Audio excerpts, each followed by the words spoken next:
Hello there, friends. My name is James Wordsmith, and I'm a reader, a writer, and I'm a publisher, and many more things as well. But I'm here today to tell you about a story. In fact, 5 stories. I am going to take you into the world of publishing in the 21st century. The way that books have changed since then, the way we experience books today, and what books have in store for the future. Our first story is a mystery. A crime mystery. So listen closely and enjoy the ride.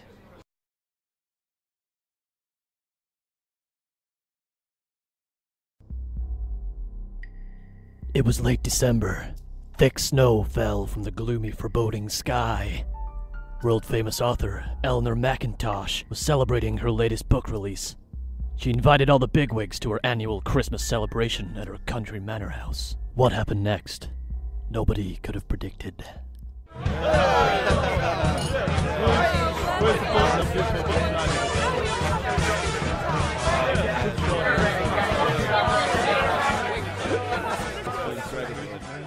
Congratulations on your new book, Ellen. Oh. To Eleanor!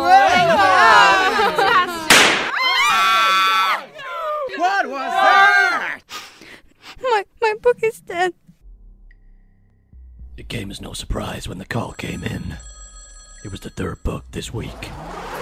Whoever or whatever was doing this was smart and moving fast. It was up to me, Detective Frankie Pasquali, to solve the case, find the killer.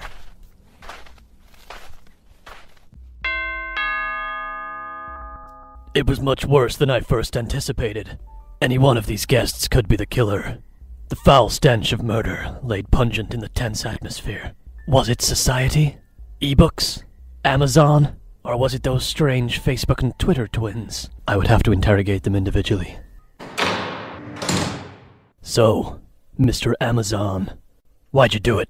I know people have been talking, saying that Mr. Amazon is going to put the big 6 publishers out of business, destroy 95% of all agents, and revolutionize the publishing industry by becoming the dominant force. But that's what any business strives for, and it shouldn't be something to feel bad about. All authors blaming me for their eventual downfall is like blaming a lion for being king of the jungle. And all I have done is evolve from the times. That's exactly what other book distributors should have done. We save money by selling e-books in the UK from Luxembourg. We buy in huge bulk for additional savings and use our colossal market shares to secure concessions from suppliers. We did have a share of over 90% of the e-book market, and that may have been taking its toll on the publishing industry. It's all just business, and may the best businessman win. If you're looking for someone to blame, I say you look closer into society. Society?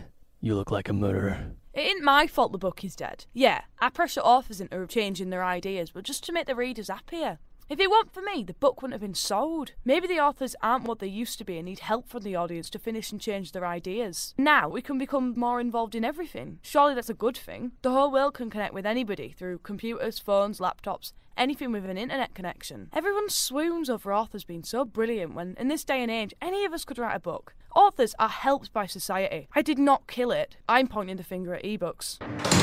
Ah, Mr. E-Book. Was it you? Me? I'm just a side effect of the changes in technology, and I'm just what society wants. Otherwise, 3 million people a month won't be buying me. I'm just much more convenient, me. I didn't kill anyone. If anything, the people killed the book. Everything was so much easier before bloody Twitter and Facebook rubbish. They want everything in the same place on their phones and computers.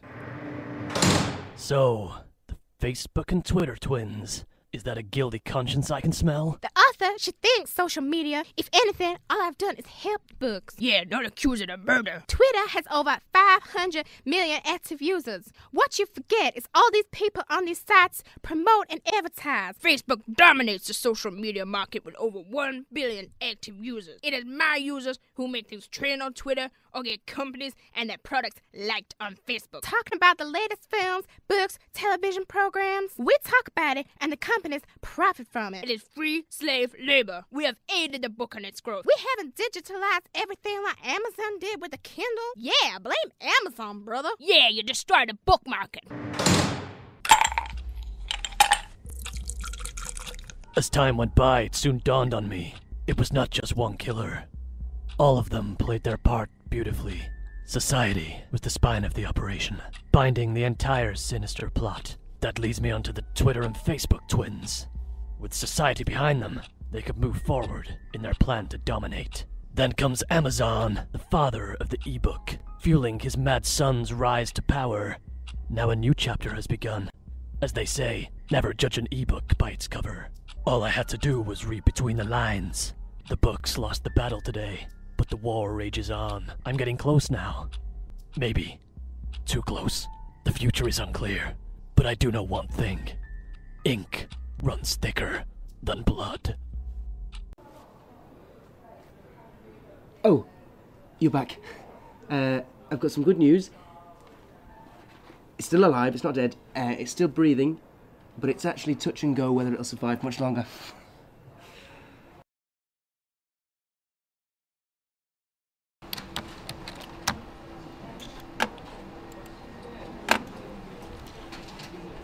How wonderful is the freedom that publishers and authors and readers actually have?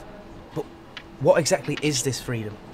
The next story is going to tell us all about the autonomy of the publishing field.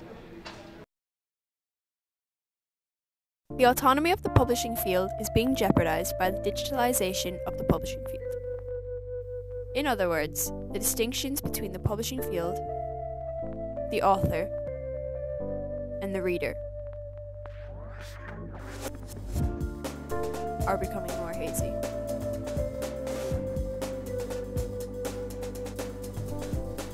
As Francesca Pasquali states in her article, The Participatory Turn in the Publishing Industry, Rhetorics and Practices, it is becoming increasingly difficult to hypostatize the reader, separating him or her from her simultaneous status as a technology user, a consumer, and part of media audiences. Online collaboration distorts the distinction between authors and readers as readers share their stories online, discuss text, and even go as far as to create alternate endings for their favourite books. Through grassroots storytelling, the average citizen is given the opportunity to publish their story online and contribute to other people's stories.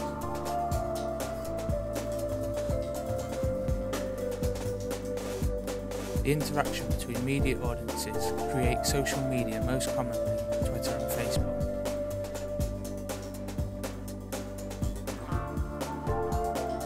As more and more people turn to online collaboration, the number of small-scale indie publishers has been progressively increasing.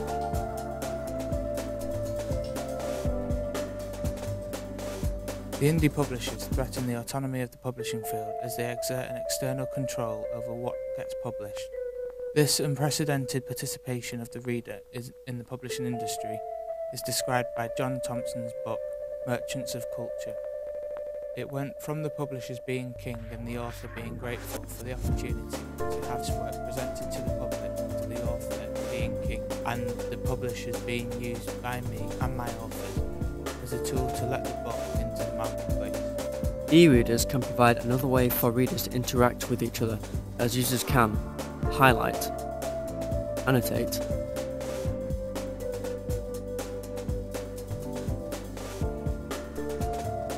and bookmark parts of the ebook, or select a section that appeals to them and send it to their friends.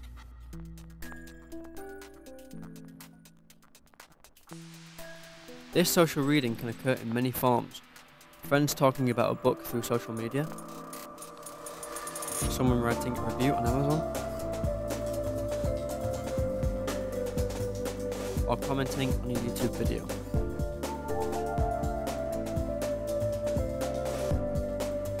There are benefits to these forms of online collaboration, as it's true that analysing audience data can help publishers create better targeted content. However, with all these different media platforms for readers to collaborate on, it is detracting from the established writers, as it is easy for anybody to publish their work online and consider themselves as an author. Pasquali expresses that it is not only reading and writing that have integrated into one entity, online collaboration, but also that the physical act of reading is now more integrated with e-readers. Readers are also classified as part of a media audience who are not merely using technology, but they are consuming it. The deterioration of the culture from the book is also jeopardising the autonomy of the publishing field, as it is once considered as a tangible representation of the field. Since reading has evolved from ink and paper to electronic devices, people have begun using slogans such as "End of the book" and "The death of publishing."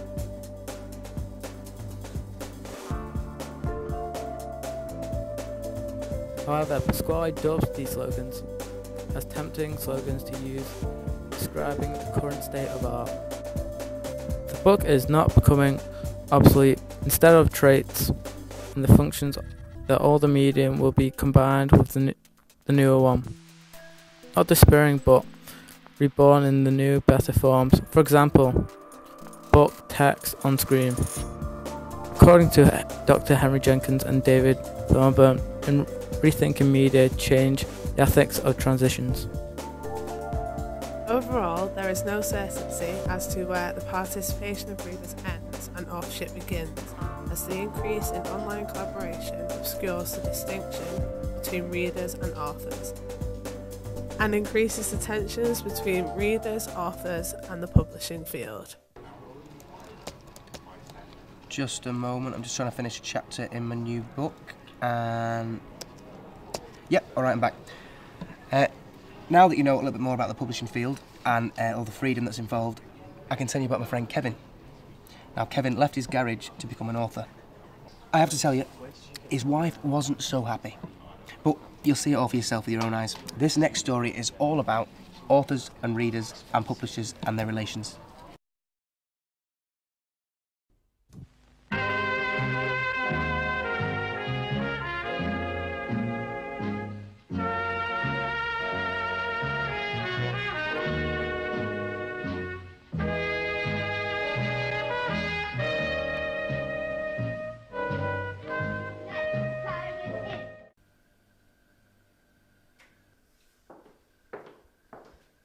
Kevin, what are you doing? Why aren't you in the garage? I packed it in, signed it over to Tyrone. What? Why on earth would you do that? That life's over for me. I've done my final oil change. What's going on, Kevin? What are you talking about? My dream, Sal. My lifelong dream of being an author. Oh, Kevin, you're a mechanic. You're not any good at writing. Well, I've read this article by a media analysis called Francesca Pasquali, and she says right here, digitalisation is affecting the press infrastructure, the social practices of reading and the status of the book, and the very same author and reader's roles and relations. And what's that supposed to mean? It means the roles are changing, Sally. It means that because of media convergence, the traditional concept of an author and the publishing field is blurring. Oh, come off it, Kevin. It's right, Sally. You've read 50 Shades of Grey, haven't you? Well, that started off as fan fiction of Twilight, and now look at how successful that's been. So what are you saying?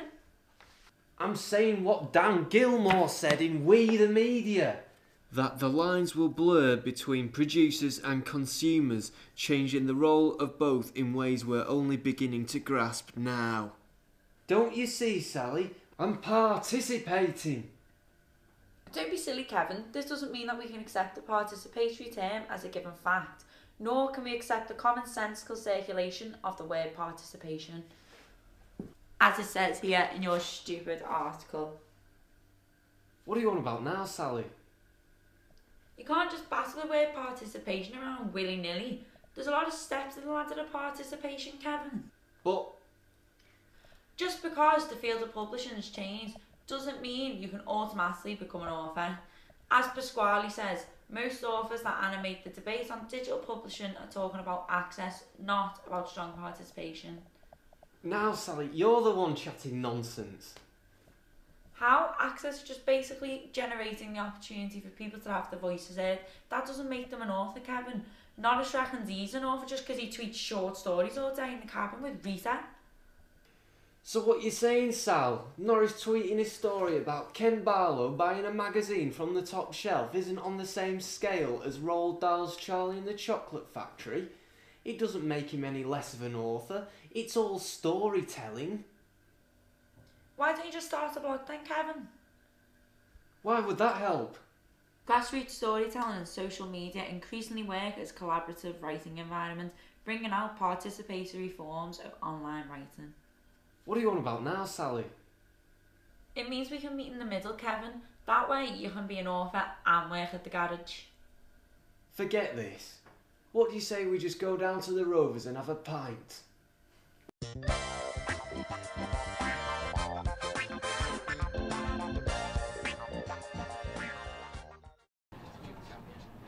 Oh, hello. Hope you're having a good time so far and I hope you're keeping up. I've just been reading a book here on my tablet and I'm not quite sure if I've decided if I prefer the tablet to read or the old ink and paper. But the next video is all about the War of the Worlds. The printed versus the digital.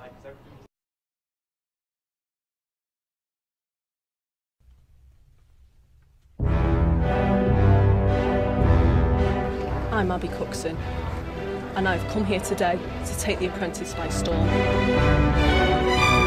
My name's Brendan Clayton, and I'm here on The Apprentice to show them how a true warrior fights.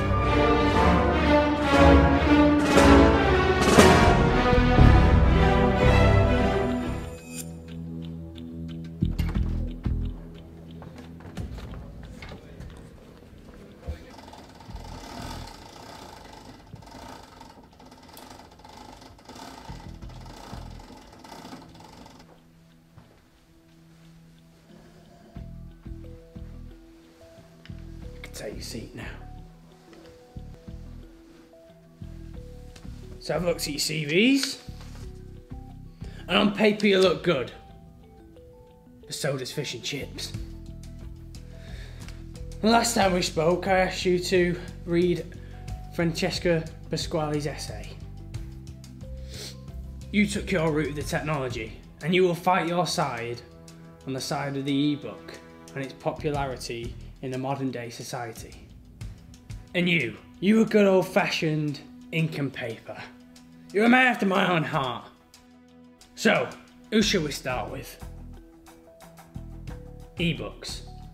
I'm not really up to speed with this wishy-washy nonsense. And what's wrong with a good old fashioned book? They're expensive to make and distribute, Lord Sugar. From what I've learnt from Pasquali is that we must now acknowledge that some fundamental changes are taking place.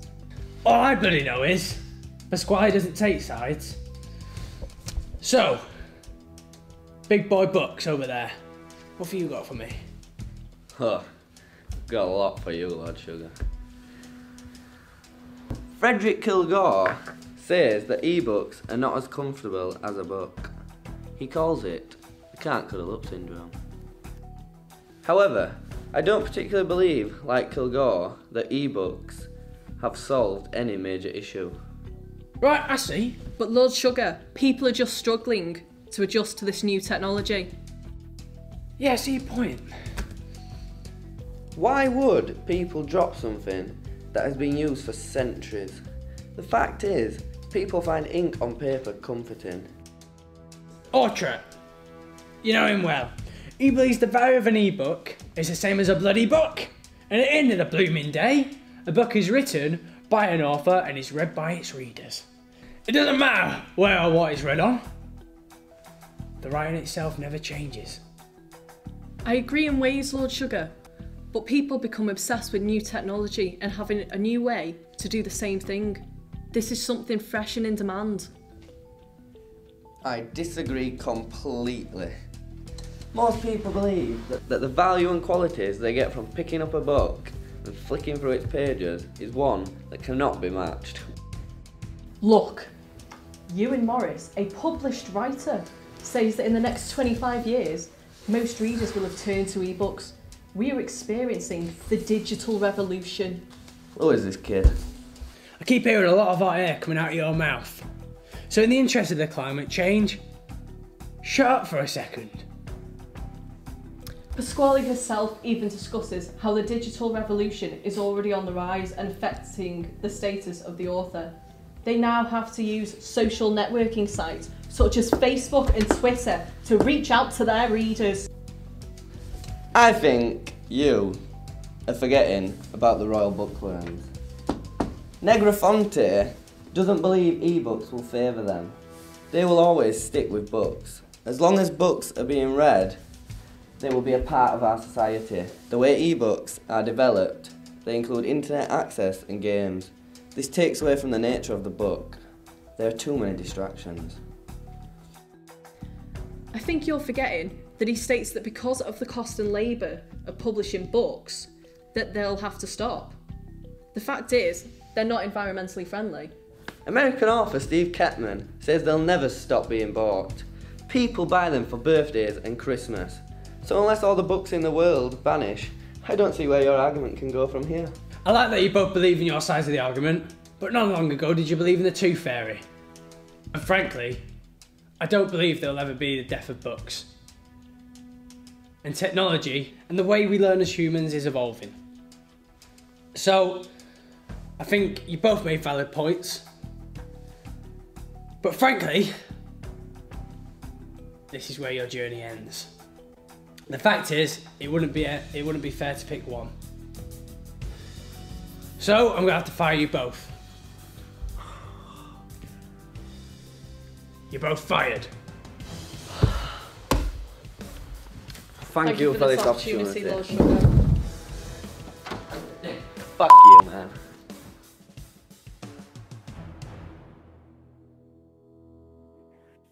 Yeah, that old grey-haired man is right. It's impossible to choose.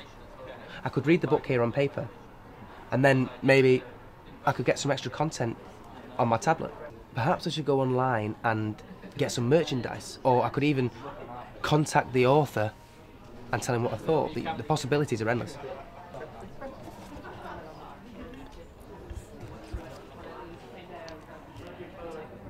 Our last story has a bit of magic in it. But more specifically, it uses the magical phenomenon which is Harry Potter to question the benefits that we've been going through for the last 20 minutes. Is digitalisation really a gift? We're not to judge, we're here to question. I'll see you on the other side.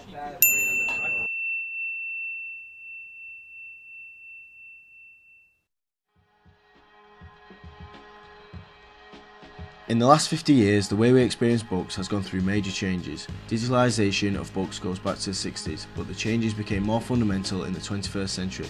The best way to show those changes is looking inside the world of the most popular book of our generation, the Harry Potter series. The basic change is of course the opportunity to read books on a screen instead of turning pages, but let's not focus on that, let's focus on the whole experience. So, what can a reader, or in today's case the user, do after he read the books, whether on paper or an electronic device? George is a keen Harry Potter fan going online to broaden his experience of this magical world.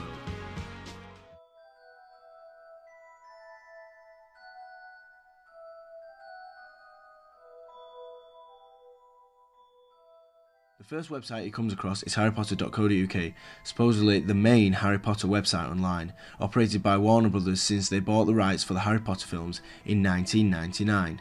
The website is a great interactive experience, offering multiple videos, special features and downloads, along with promotional offers to purchase Blu-ray editions of the films or book the Harry Potter Warner Brothers tour. Now, let's take a look at another website, Pottermore.com, operated by Sony. Is an incredible example of how books are no longer just text, but can be experienced through images and interactive games. It is a place to explore the series and the magical world more than ever before, and to discover exclusive new content from J.K. Rowling herself. The Pottermore shop allows readers to purchase digital audio books and ebooks as well. Moving forward, another major change is our interaction with authors.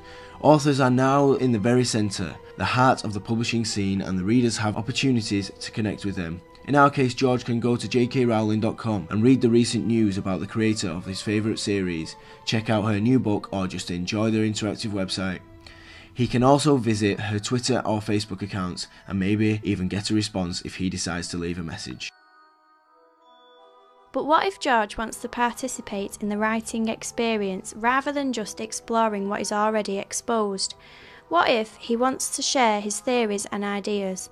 Thanks to digitalisation and the World Wide Web, he can do it on various fan fiction websites, and one of the most popular websites is the Leaky Cauldron.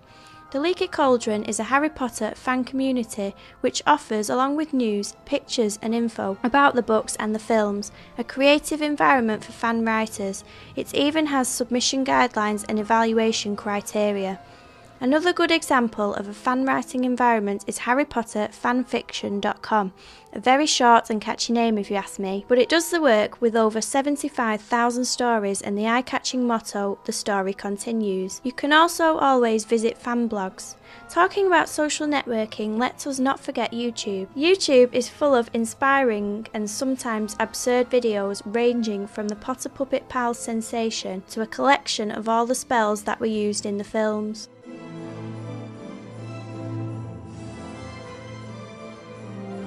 Now, wait a second, this is all really great, but what lies under the attractive layers of interactivity and participation? Almost every website has an online shop, many offer payable extra content, and the merchandise industry has never thrived better. From wands, robes, brooms and chocolate frogs, to films, computer games and PlayStation accessories. Remember who operates Pottermore?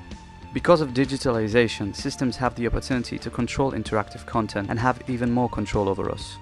Outside the bubble of choice and participation may lay a cynical machine exploiting our interests and trying to hypnotize us just to earn more money. In fact, Warner Brothers, you know, the indie anonymous company we mentioned before, was so keen to be the exclusive distributor of Harry Potter content when they bought the rights from Rowling that they just started to hunt down fan websites. Some of them were operated by children. Warner Brothers did it in the name of copyright infringement, but many suspect that it was to gain as much control as possible over the popular series. Participation can be a powerful agent of shared knowledge if we make the right choices and use interactivity wisely. But, and there is a huge but, we must be aware that the power available to the players in the industry nowadays, thanks to that digitalization, is even greater. It is now a hidden power, and it may knock on our doors in the disguise of interactivity. This might just become a costume, a mask, hiding the cold, cynical face of global digital capitalism.